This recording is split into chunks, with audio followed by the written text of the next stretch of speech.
This is Joe Peters from MOMFIT with Joe Peters. Welcome to the Spanglish World Network and the Her Network in the Single TV channels 250 and 251.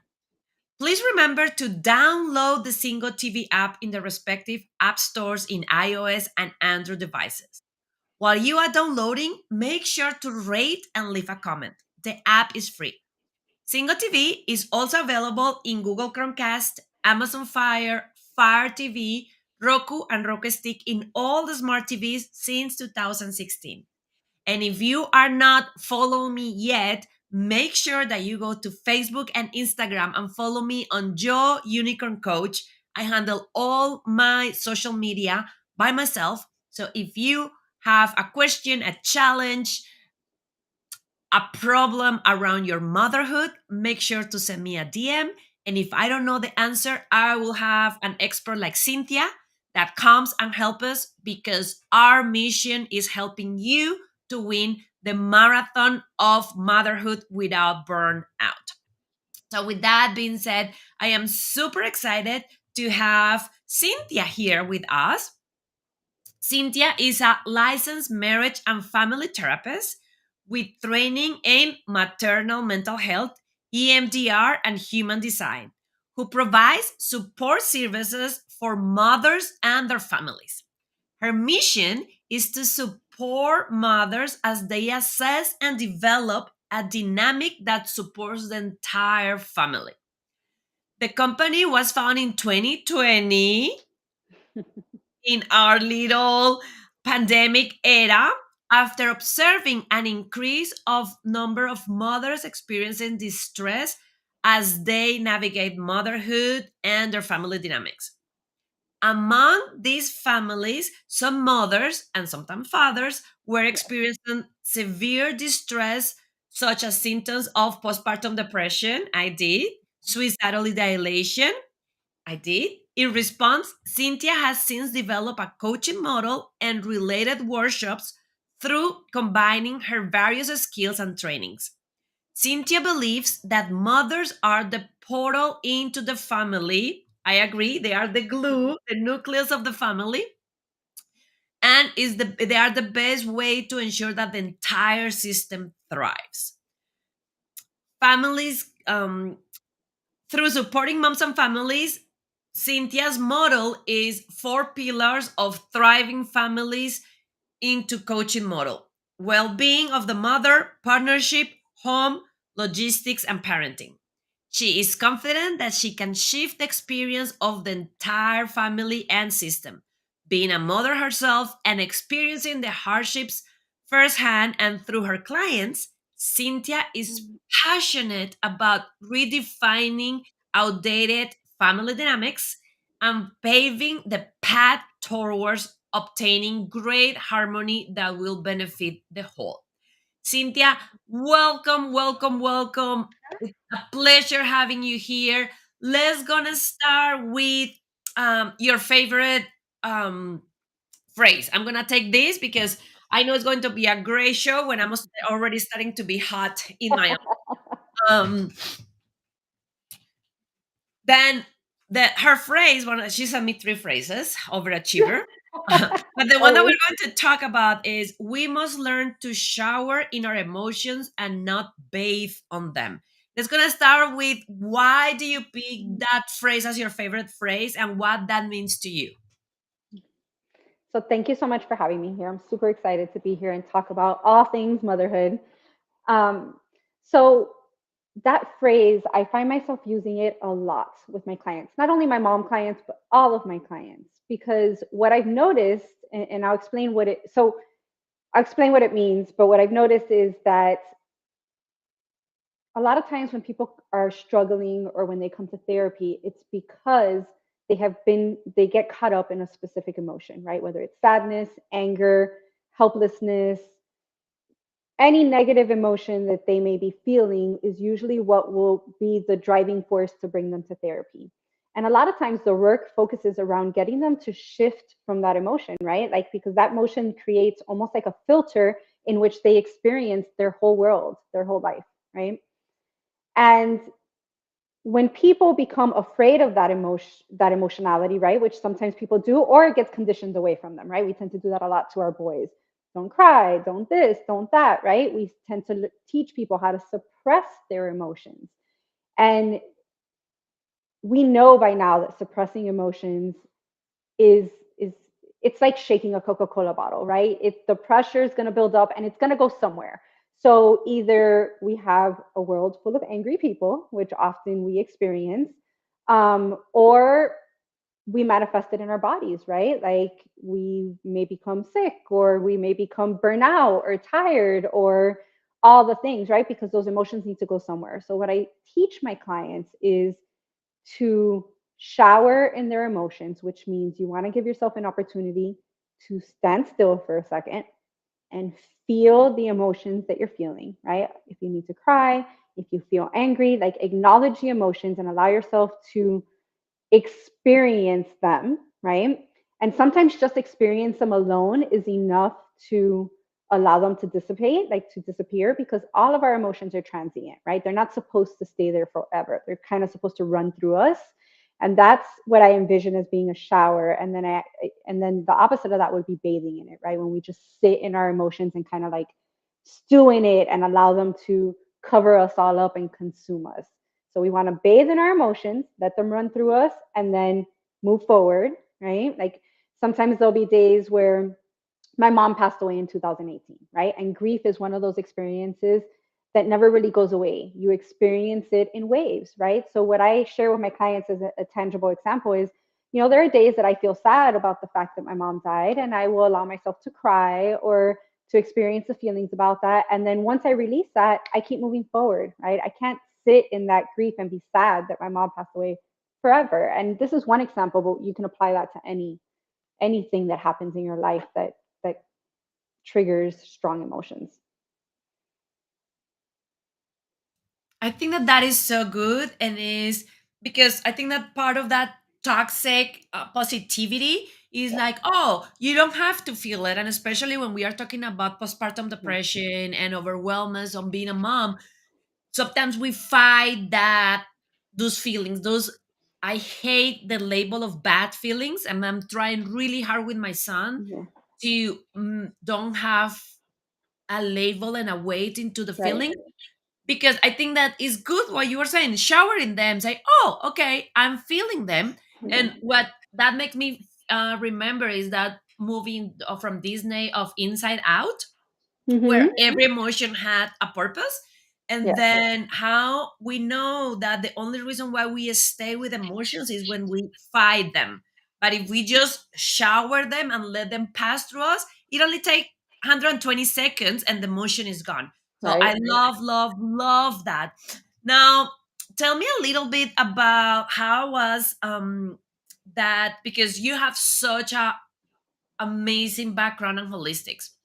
So um, let's gonna talk a little bit about that traditional family dynamics, roles and expectations, and then Mm-hmm. the new proposal of what we need to change and why those old dynamics literally are not working for families and are not working for moms that we were talking that are the center and the most important part of the dynamic, and how they are impacting the mental health.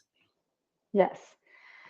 So, as you mentioned, I started the company in 2020. I've been a clinician for a long time and worked with very different populations. But in 2020, I really noticed that I started having a lot of families that were in the similar stages that I was in. At that time, my kids were, I don't know, 4 and 6. My son was in kindergarten, my daughter wasn't in school yet. And I started having all these families that were struggling with the same things that I was struggling with at that time come to me, which at first was a little like disorienting because I was like, okay, I'm trying to figure this all out. And then I have all these people that need help figuring it out as well, right? And I realized that it kind of became like this beautiful dance of figuring it out together as I was watching what was going on with them and what was going on my end at home. And I started noticing that a lot of moms were really in a dark place, right? And I think, like you mentioned about feeling the emotions, I think moms, especially in the postpartum period, we our strong emotions are usually countered with toxic positivity, right? It's either dismissed or you're asked to turn it quickly into gratitude. And there's a place for gratitude and it's important. But if I'm telling you that I'm struggling with my baby, he's been crying for days, I haven't been able to take a shower, and you're telling me, well, but you should be so happy that you have a baby. And it's like, well, yeah, I am, but it doesn't take away that I'm also experiencing all these difficult moments, right? So I started reflecting, like, why am I all of a sudden noticing moms having a harder time with mothering, right? Is it just that more people are coming to me and I'm just seeing it for the first time, or has something changed, right? So I started really reflecting on it and sitting with it and thinking about it and doing research and doing all the things that I do. And I realized that, you know, post feminist movements, right? Several decades back, we've had many waves. There's been many phases to the feminist movement, right? But the big thing that happened was that women were now not as present in the home, right? They were able to go out and have careers and pursue their dreams and do all these things, which is wonderful and beautiful and offered us so many opportunities that we did not have before. However, that aspect of our lives, that system changed, but none of our other systems changed with it, right? So the family system has remained pretty much intact even through all those changes, right? So the roles, the responsibilities, the division of labor, the mental load, all the things have remained the same because that's what we've been taught from generation to generation, right? Like, this is what dads do, this is what moms do, this is what wives do, this is what husbands do. And we kind of just keep taking that cookie cutter method of doing things. And what is happening is that there are families who are still upholding those roles, but the mom is also working, the mom is also doing all these things. There's more expectations. I think we live a different life than we did back then with access to so much. I realized I was sitting in the car yesterday I was thinking about buying things on Amazon and how just a few years ago, we had to make a whole production out of, like, I needed something for my kids. I just got them fish and I needed something for their fish tank. And before, we had to make this whole production of, like, on a Saturday, planning time to go to the store to pick up the item. Now we can just order things on Amazon and it makes things so much easier. And I was like, how wonderful that our lives are easier in that way. But because they're easier, we've made them busier, right? Because we can do so much more in less time. So we're constantly trying to do more. And moms are burning out, right? Moms are feeling like they're failing in every area of their life, right? They can't be a good wife, they can't be a good mom, they can't be a good employee, or they're trying to be good at all of these and just don't have the energy to sustain that. So, in realizing that, what I have now started working with families on doing is through the program, I help them go through the different pillars of their, like, what I consider to be the compartments of the family life, right? Which are, and at first it was the well being of the mom only, but as I started implementing the program, I realized that dads are struggling too, right? And dads are struggling too because um, there are a lot of dads that see the problem and want to participate in fixing it, but they don't know how because they haven't been taught how, right? They've been taught this is what dads do in their family life, right? I kind of show up, I go to work, I support from a side, right? I'm not as hands-on or involved. So everybody's struggling. Everybody's struggling. So my first thing is stabilizing the individual, right? Like, what's your purpose? What do you love? What So many people walking around that have no idea who they are, what they like, what excites them, what their values are, right? So really getting them very grounded in who are you as a person, right? So that's the first pillar. And how do you take care of yourself once you know who you are as a person and what your needs are?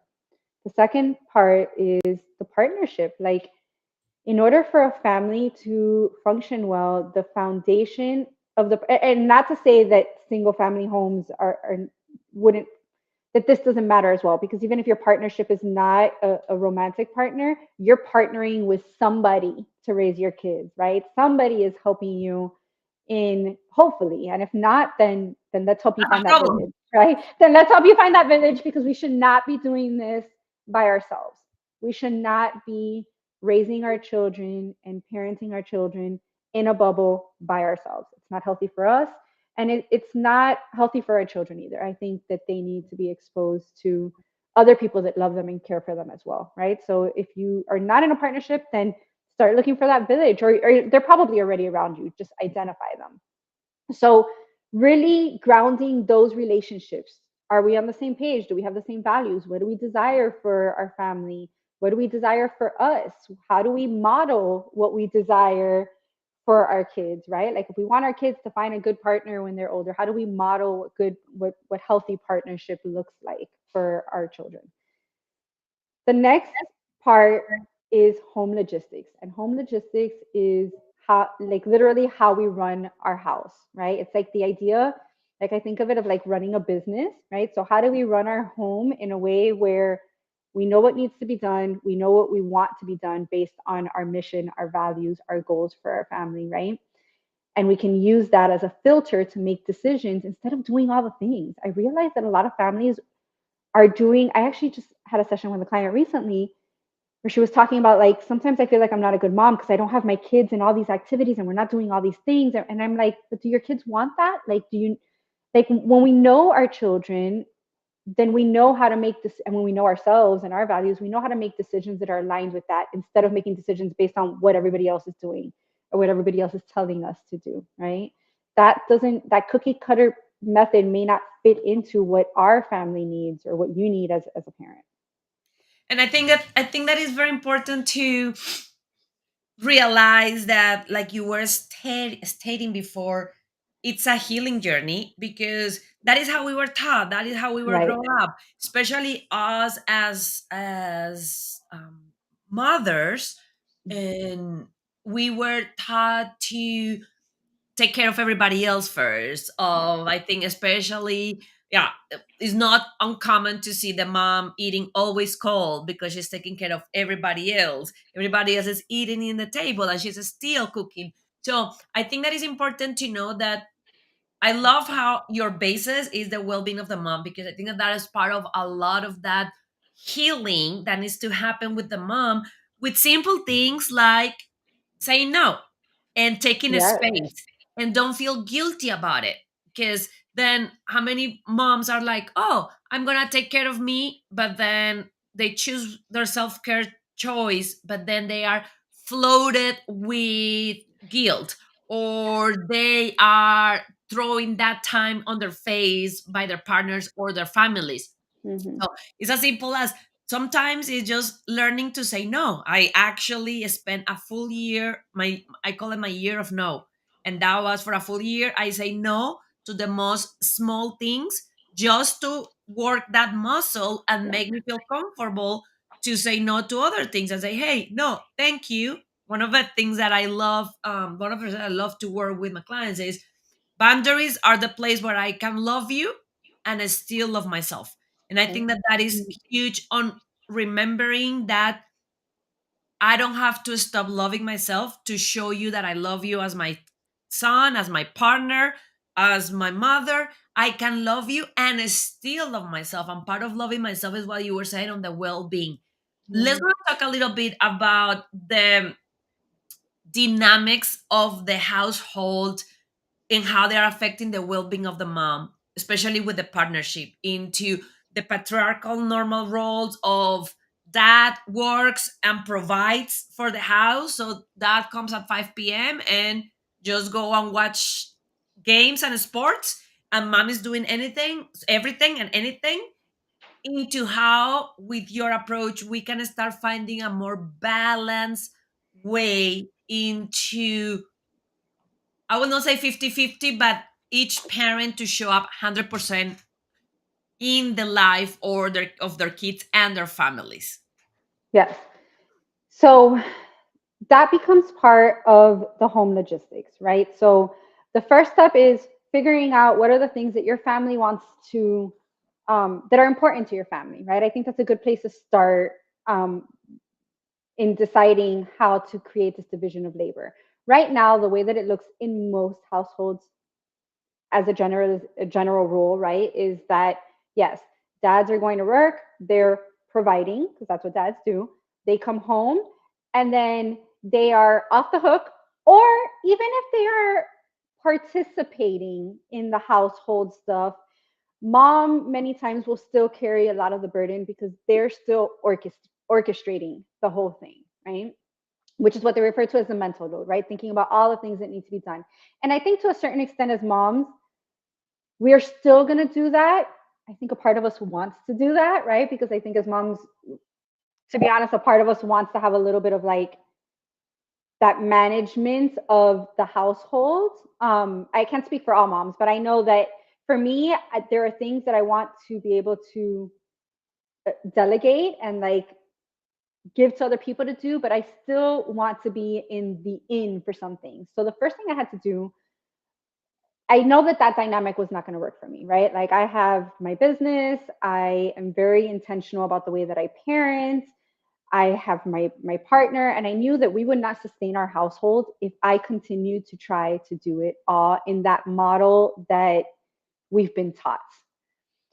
So I started sitting down, like it starts with first with having conversations, with even acknowledging that that's happening, not from a defensive, angry place. Because what I've noticed in these conversations is, and I understand why this is happening, but I noticed that in rooms, virtual or physical rooms, where women or moms are having conversations about the dynamics in the household, it becomes a dad bashing party or a man bashing party, right? It's very charged with frustration, resentment, anger, which I understand, right? Because it feels unfair that all of this is falling on the mom. But again, sitting in those emotions does not allow us to find solutions, right? Like I shifted to this place of I was like, okay, well, if this isn't working, like how do we change it? Like who says we need to be doing things this way? Nobody, right? We get to decide how we want to do it. So it's first sitting down with your partner and being like, what are the things that we want for our family? And what are the things that need to be done to uphold what we want for our family? That already cuts out a bunch of stuff that you might be doing that you don't even need to be doing, right? And then it's sitting down with your partner and saying, what are the things that you can take over? And what are the things that I can keep or I want to keep? Right. And I started going through, I always go back to this one day that I was in the garage. I was working out. We were about to get ready to work out together. And I started crying. And he looks at me and he's like, well, what's wrong? And I told him, I feel overwhelmed. And he said, how could I help? Like, how can I help? What can I do? And I looked at him and I didn't have an answer. I didn't even know. Even though I was so overwhelmed, I didn't know what I could or was allowed to hand over to him. Right. So I sat back and I said, well, what do I want to hand over? Right. Do I want him to take the kids to their doctor's appointments and worry about their medical care? No, I kind of like doing that part because I need to be in the know anyway. Right. For some moms, it might have been, yes, I don't want to do that part. I'm going to hand it over.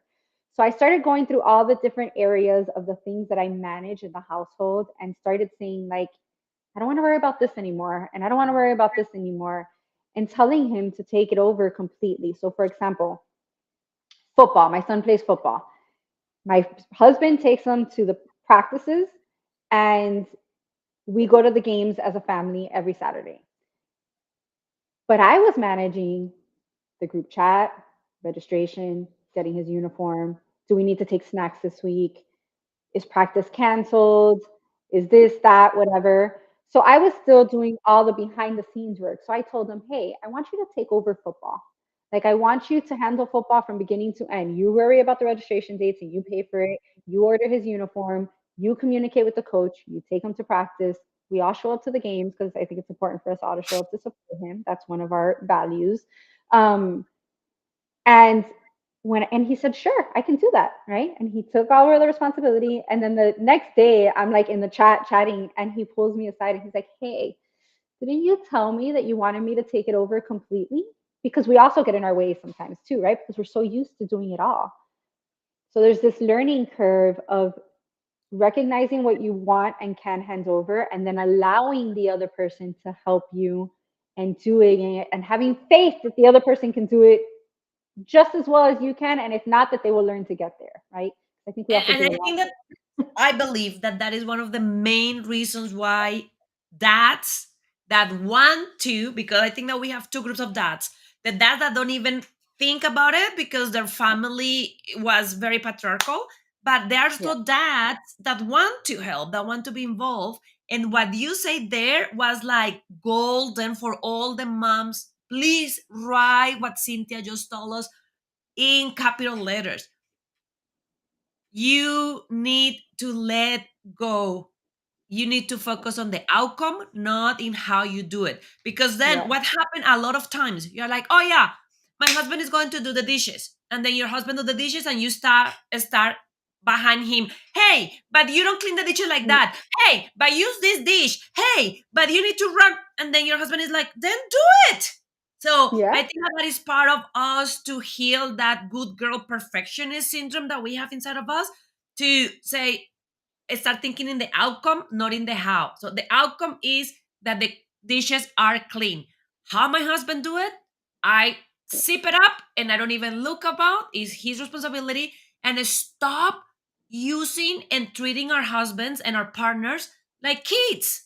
You don't yeah, have to supervise what your partner is doing. You need to supervise and be willing to make mistakes. In your soccer example, I love it. Mom, there is going to be a chance that your husband or your partner, because he's not used to it, will forget registration one day. Instead of immediately what we do in our head of solving everything, you're like, oh my God, I will do it from now on because now our yeah, kid doesn't have a session, a season.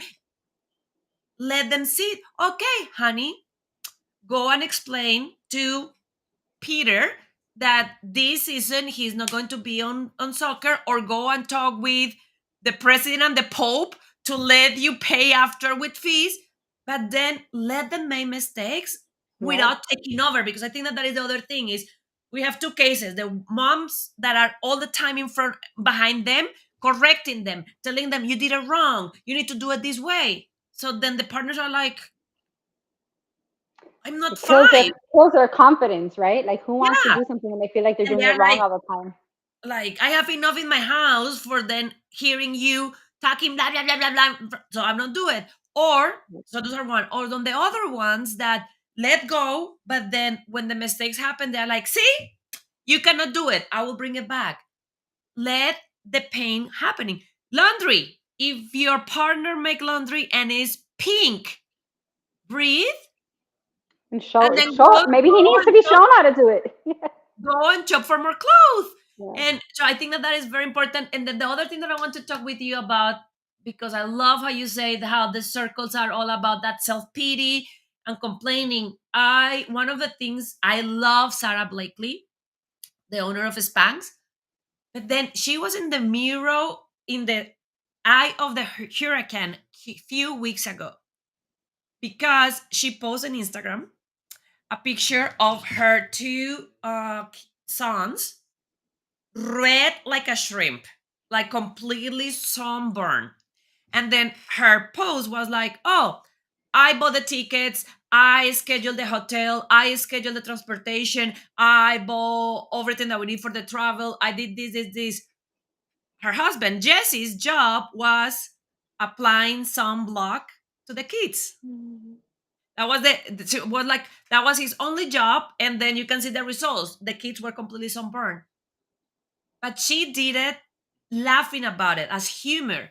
And then there was Mhm. a lot of other men like, oh yeah, those are that. Oh yeah, it has to be like that. I think that I want to hear your opinion. We as moms need to stop laughing and making fun of, oh, those are dads. Oh, you have that story. Let me show you. Let me share my story.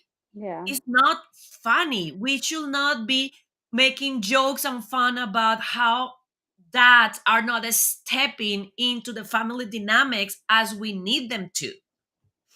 Yeah, we're actually becoming our own obstacle, right? We're creating our own roadblock towards them getting there. And you mentioned a second ago, like, our husbands are not children. Stop treating them like children, which I absolutely agree. We need to give them the opportunity to figure things out, and they are adults and they are capable, and we hopefully married them because we saw that they were capable of something, right?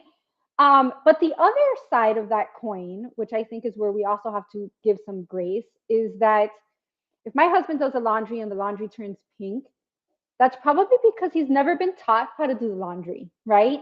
So that's where I can step in and say, hey, yes, I can go buy new clothes and not berate him, but I can also then say, oh, I didn't realize that you may not know how to do this because nobody probably taught you how to do this. Like I was taught, like I remember my mom specifically sitting down and teaching me how to do laundry, right? Like, unfortunately, a lot of times the boys don't get taught this, which this is changing, right? I think our children are going to have a different experience of that, hopefully, um, as they get older, because they're going to be living in these different family dynamics, right? We're going to break down that paradigm of what the family was and create a more modern family for today's world. But we can also ask our husbands, right? If we notice they're always doing the dishes wrong, like there's still food in it or they're leaving soap in it, not they didn't organize it in the sink the way that I would have organized it, right? Because I think sometimes we could get very petty on things being done the way that we do them. But let's say he really isn't doing the dishes right, like he's leaving food stuck on them, right?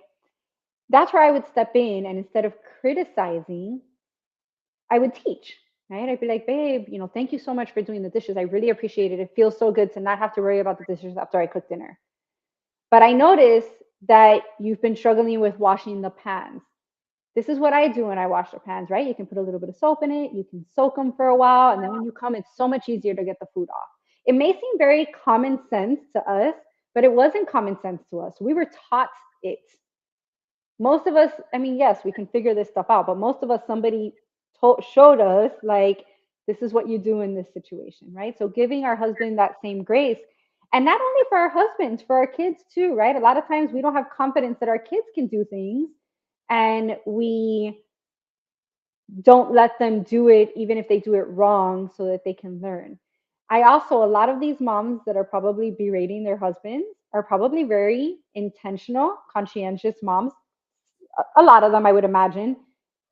I would also think, would you berate your child if your child went out in the sun and forgot to put on sunblock? Look, the other day I got in the car with my son. We were going to his friend's house, and he was going to get in the pool. And it was like a last minute thing. He said, my friend's going to get in the pool. Can you take me over for a little bit? I was like, fine. We get in the car, and he has a bag with him. And I'm thinking that he packed a towel and a change of clothes, right?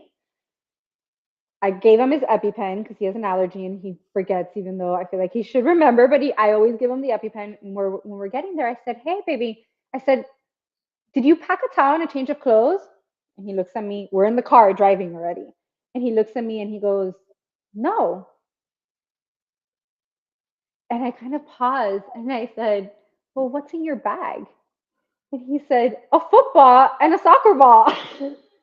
I was like, did you think that you might need to change or dry yourself when you're at your friend's house in the pool? And he's like, no. And like it made me laugh, but then I paused and I said, well, usually I'm the one that packs the bag for him because usually wherever he's going, I'm going with them. I pack the bag. He doesn't think about it. So that was a moment for me to say, hey, in the future, if you're gonna go hang out at a friend's house, because he's 10 now, right? He's not a baby anymore. I'm like, if you're gonna go do something, you need to think, what do I need or what do I have to prepare to be there and plan for it, because I can't always, like, I can't think of all the things, right? I can't always plan for. I was in the middle of cleaning when he asked me to take him to his friend's house, so it didn't occur to me. So we need to give our husbands that same. The other thing that I hear a lot is, why should I have to tell him to help me? Okay, you could choose not to tell him to help you and wait for him to figure it out, which you probably won't, because again, he hasn't been taught how to interject and help, or even that you're struggling half the time. Or you can just communicate and say, hey, it would be really helpful if, like, I had a mom share with me that when they go traveling to Disney, she's getting ready, getting the kids ready, doing all the things, and her husband gets ready and then sits on the chair in the hotel room and is just hanging out. And she's like, well, he sees me running around. Shouldn't he know that he needs to help me with the kids? And I said, do me a favor. Next time you guys go, try putting the clothes out or not putting it out, whatever works for you, and telling him, asking him, hey, I'm going to go to the bathroom and finish getting ready. Can you dress the baby? Chances are he's going to do it without a problem. But now you're sitting there angry that he didn't notice that you needed help, and that impacts the whole dynamic, right? We need to be better about communicating. And I think that is part of that that was taught from us, because it's that genetics of that passive aggressive mode of communicating of our moms and our grandmas, that was that passive aggressive, oh, she'll know, and then Yeah. give room to, oh my god, I'm the victim and everything is so hard and nobody cares about me. And I think that is part of us being conscious into stepping up and saying, no, is he a mind reader? And I will tell you something, I don't know if any of you with a partner, but when my partner wants something, he told me. He's not Yeah. expecting me to read his mind. So why we cannot do the same courtesy and say, hey, because the reality, I love how you keep going back into the same point that is so important is, I will say over 90% of our partners, especially if they are males, were never taught a lot of things in the household: how to do dishes, how to do laundry, how to do sunblock. So that is where we need to be effective communicators. And I love you were saying before, the story on your garage. That is where I think that I'm a ruler in archetypes, very perfectionist. Do a list of all the things that you do and ask your partner to do a list too, because one of the things that I did when I did the same Mhm. exercise was, because if you just do your list and you say, hey, I want you to help me with this, then depending on the personality of your partner is going to be like, but I'm busy too. And you are Yeah. telling me that I'm not doing anything or not doing enough. So then treat it as an equal. You make your list and they will make their list. And you may be surprised that there are things that they are doing that you are Yeah. not realizing, and seeing their list will help you to get appreciation. That doesn't mean that Yeah. you still will not give them some things, because the reality is, normally your list is this big and theirs is this or this big. But when you do that exercise, then you are like, oh, for example, for me, one of those things was my yard, him cutting off the grass, and it takes an hour and a half, 2 hours, but it's something that Right. I never have to worry about. When I see it in the list, I was like, oh, every time that I see him outside cutting the grass, I'm gonna get a moment of gratitude of say, thank you, that is Yeah. appreciated. And then I love how you mention very critically, say, pick the things that are the most important for you and ask them to help you with the ones that are either not as important or that you really don't like. So, for example, in my house was laundry. I am from Colombia, and in Colombia, majority of middle class people had help in their house. Right. So I came to the United States at 29 years old, and I didn't know how to do laundry. My partner in the other side was taught to do laundry since he was little, Mhm. because it was his mom and three boys. So for me, it was like, you do laundry because you know how to do it. You are going to do it a lot better than me. Done. I don't worry about laundry in my Yeah. house. So Cynthia, You, now go ahead. sorry. No, I just wanted to touch on you bringing up a wonderful point about the list and looking at the list. And sometimes when you lay out the list, you may even realize that there may be things that you're doing that you absolutely do not enjoy doing, that your partner may actually enjoy doing or want to do, right? So that's the beautiful thing about having the two lists is also it's like, oh, that thing, I'm willing to take that off your list. I don't mind doing that. That would be fun for me, right? And it could be like maybe the mom handles all the cooking, but dad loves to cook. He just never has time to cook because he's doing other things, right? You guys can even swap responsibilities. Like, you want the cooking here, you have the cooking. I'll take this instead. So there might be things that your partner may be better at doing than you are, or may enjoy doing better than you are, that you can hand over. And I want to mention in that note, in terms of sharing responsibilities, that there's another paradigm that we need to break. And I know it might be more cultural than anything. I know that in the Hispanic community, this is very much so. I don't know about in other cultures as much. But in the Hispanic community, there's even um, judgments placed around men doing certain thing, right? Like you will hear older generations say, change a diaper. Men don't do that, right? Not cooking, because cooking, I think a lot of men do, but like Maybe wash the clothes. Well, men don't wash clothes, right? There's all these ideas. If you live in a household, this is the big one. What if I love my business. For example, I love my business. I love my work. We always joke around at home like, if we won the lottery, what would we do? And I'm like, if I won the lottery, I would continue working and I wouldn't have to be stressed about making money, but I would continue working because I love my work. But other people will be like, I quit right away. So if I live in a household, let's say, where I love my business and I want to focus on my career, I'm the woman, right? And my husband is feeling sad and left out because he's working all the time and he really just wished that he could spend more time with his children. Who's to say? This is the beautiful thing about looking at your family and deciding who each one of you guys are and what you desire for yourself and your life. Who's to say that dad cannot be more present and active in the child's care, being even being a stay-at-home dad, and then mom's not out pursuing her career because that's where her passion is at and what she wants to do, right? It's really shifting those ways of thinking that families should be functioning and really creating a dynamic that works for your unique family, which is going to look different from the next person and the next person.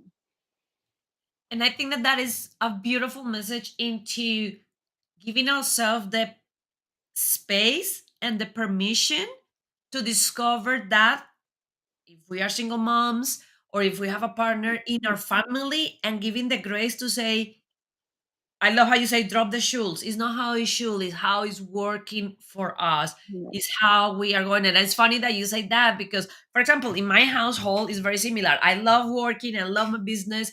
My husband is like, I don't like working. I work because of the bills. But Yeah. when the business is at that level, my husband is going to retire and be a stay at home dad. And I think that is part of that normalizing of Mm. there is not one way. The only thing that are is your way, the way of you um figuring out what works for you. Because going back full circle with what we start with, somebody told me this and say moms are the sun, dads are the solar panel. And is that a Mm. good analogy into sometimes no, I think majority of the time, if we as the mom are good, are balanced, are centered, are happy, are well taken care of, our mental health is good, then when we have our cup full, not because we need to give, but because we know that we are worthy of a full cup, then our family is better, our Yeah. marriage is better, our kids are better, and it's how we can Mm. normalize that. Because, and I think that this is how we're going to close. I love how the last pillar of your thriving families model is parenting, because we as moms, especially the ones that watch my show that are a lot more conscious moms, we are so worried about parenting our kids different than how we were parent. We are so worried to not make the same mistakes that our parents did. But I love how you put it, as like that is actually the last priority. You need to take care of your well-being first, then your partnership and your home logistics, and then parenting. And I will bet money, and you have the experience and the numbers. If you take care of the first three, the fourth one is going to be so much easier. Yes. And I love that you noticed that it was at the end and it was intentionally placed at the end because exactly what you said. If the first three are solid, if you are pouring from a filled cup, right? If you are not only taking care of yourself, but very clear on who you are as a person and what your needs are, right? Because it's from there that you're going to set your boundaries, that you're going to ask for help, that you're going to fill your cup, right? You need to know who you are to know how to do any of those things. If you know who you are, then you can show up as you are in your partnership and create a partnership that is aligned with who you are and who your partner is, right? And then from that place, you're going to create goals for your family that are aligned with who you are as a partnership. Because at the end of the day, I mean, your children may decide to be someone or something different when they're older, but you guys are like captain and co-captain of the household. You guys are going to decide how that household runs, hopefully, And this is where the parenting comes, and then the home logistics creates supports that vision, right? With the parenting, the only thing that I think we really need to do, if we have those first three solid, is allow ourselves to really get to know our children. A lot of times, if we have the container, right, our goals, our vision, our values, our mission for our family, then we need to get to know our children for who they are and allow us to guide them on how we guide us on how we can best implement tools, strategies, ideas of how to uphold those goals, mission, and values for us. And understand that our kids sometimes may differ from that, and that's okay, but we create those parameters, right? And our children are each going to be parented differently. I have a 7-year-old daughter and a 10-year-old son, and what I do with them and how I handle them, how I communicate with them, their needs are entirely different. So with parenting, I've taught a parenting courses in my career, and I always felt frustrated because I would teach the course, and inevitably parents or a few in the room would say, I've tried all these strategies and it's not working, right? So they either feel like their child is broken and can't be fixed, or they believe that they're a failure as a parent.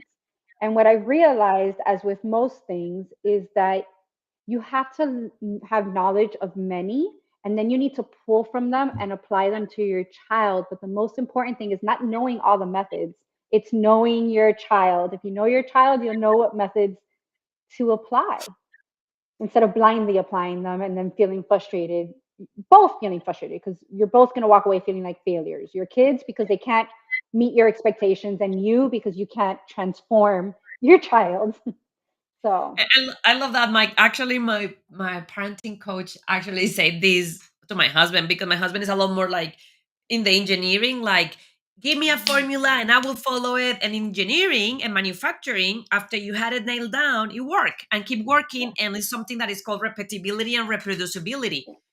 And then my parenting coach was like, as soon as start working, your kid brain is going to develop and it's not going to work anymore. And you have to yeah, find a different way to meet yes, your kid, because remember, literally, we are seeing kids a different brain every day. So, yes. Cynthia, thank you so much. We have so much more to talk about. I We are know. closing up. I would love to have you back as a guest.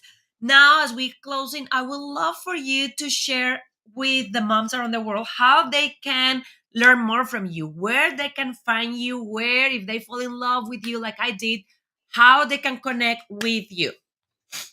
So the best places to find me are, you can go to my website, which is www.soul, S-O-U-L, alignswellness.org.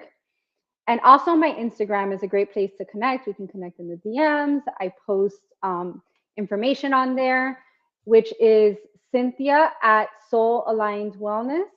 And I'd love to chat with any of the parents out there about any questions or thoughts or ideas they have to this idea of shifting the family system, which I believe as we shift the family system, we're going to push up against all of our other systems and we're going to shift all of them, right? Because I think all of our systems are failing in the way that they're serving us. And when I say systems, I mean like education, work, like healthcare, all the systems, right? There's all these other systems that exist, but the family unit is the basic one, right? So if we start there and we change our needs as families, then the other systems have to change to keep up, right? So that's the ultimate goal. So connect with me, and I would love to have more conversations about this. So Cynthia at Soul Aligned Wellness on Instagram would be the best place. Thank you, Cynthia. Please, everybody, Thank go you. and follow Cynthia and share with me as well on a DM what was the most impacting thing that you hear today, and how you are being willing to apply what Cynthia said and shift the family dynamic that it was for a family dynamic that works for you and Yes, your family. And yes. also remember, this show can be heard on the Spanglish Radio Network. Please check out www.spanglishworld.ca for all the news and programming. Spanglish World. Watch it, hear it, read it, download it, and leave it.